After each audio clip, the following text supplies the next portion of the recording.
In this video, I'll be talking about conservation of charges. The electric charge, we cannot create electric charge or neither we can destroy it. But now, then how does an object gets charged? How does an object become positively charged? So an object becomes positively charged when an electron is transferred from one object to another object. Now let's say we have a glass and we have a silk.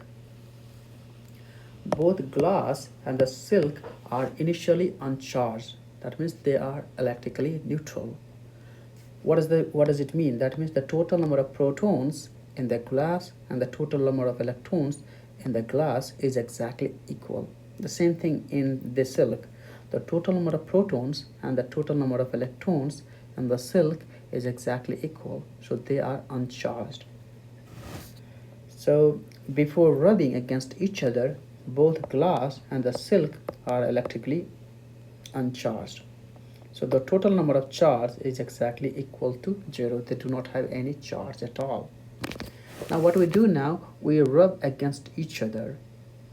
When we rub a glass with the silk, what is happening here is the electrons is now transferred from the glass to the silk.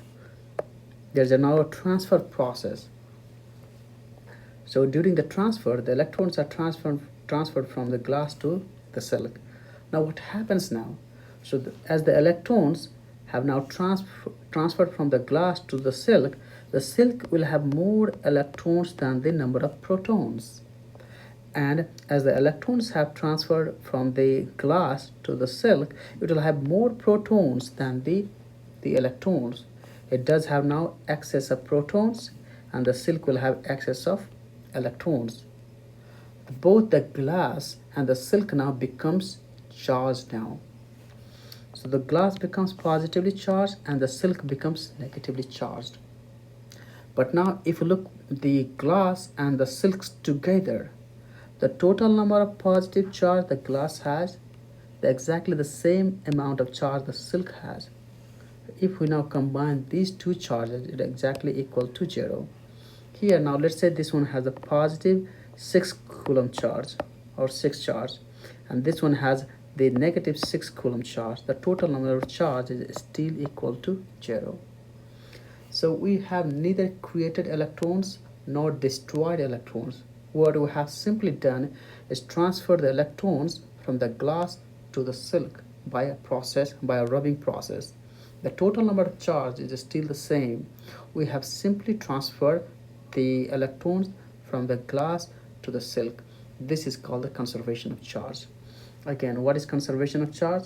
The conservation of charge is electric charge cannot be created or nor it can be destroyed. It can be simply transferred from one object to another object. So just keep in mind the number of electrons transferred by the glass rod is exactly equal to the number of electrons gained by the silk. So this is called the conservation of the charge.